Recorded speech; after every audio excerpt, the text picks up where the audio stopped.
talk about influence, and I want to begin by making the point that when it comes to influence, most of us stink. Most of us find ourselves with David Sedaris.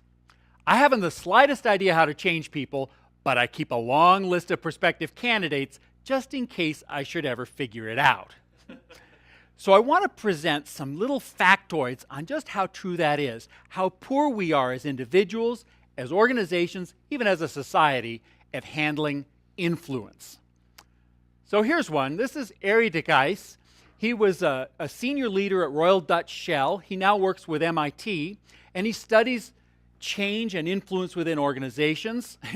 And sort of the bottom line is half of all companies fail within 12 and a half years. When it comes to influence, as organizations, we're pretty poor at it. Now here's another. This is more societal. 2 out of 3 criminals are rearrested within 3 years. Now, there's a department in this state that manages prisons, right? What's that department called? The Department of Corrections, right? Corrections? How bad is it? It's so bad that in the mid-1980s, California, the governor removed rehabilitation from the mission statement of the Department of Corrections.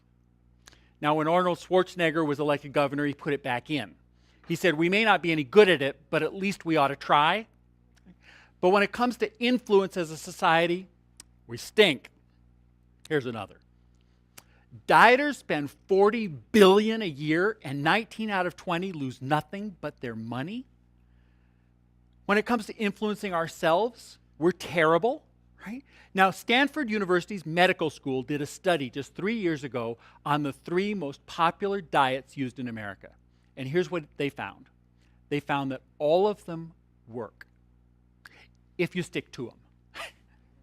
But of course, we're unable to stick to the things we care about because we're lousy at influencing ourselves. This one's a little more serious.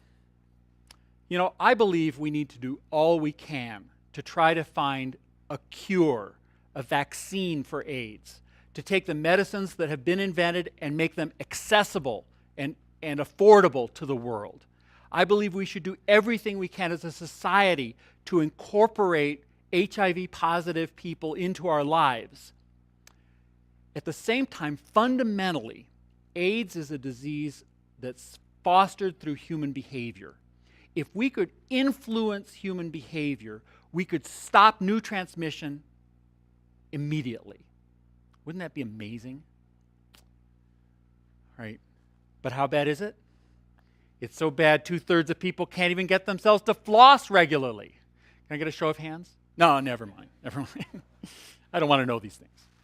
Now, I want to present one more of these. This is the one that changed how I think about influence. 2 years after receiving coronary bypass surgery to save their lives, 90% of patients are back to old behaviors. Now, for me, this challenged my intuitive notion of how you influence people, and I think it should challenge yours. So I want to share what my sort of intuitive theory was and see how it reflects yours. Okay, here's what I was thinking. I was thinking, if you really want to influence people, you got to start with a good wake-up call, really get their attention. Can you think of a better way to get somebody's attention than a heart attack? Right? Well, apparently that's not good enough. That's what this data suggests, right? Okay, now here's the second part of my sort of informal theory, was if you want people to change, you have to make them understand that the consequences of not changing are profound, right? How about if you don't change, you're gonna die? Right? Can you get more profound than that? Right? But apparently it's not good enough. Right? Now here's the third part of my sort of implicit model. It was, if you want people to change, you've got to give them a clear roadmap they can follow, like the food they should eat, the way they should exercise, the medications they should take.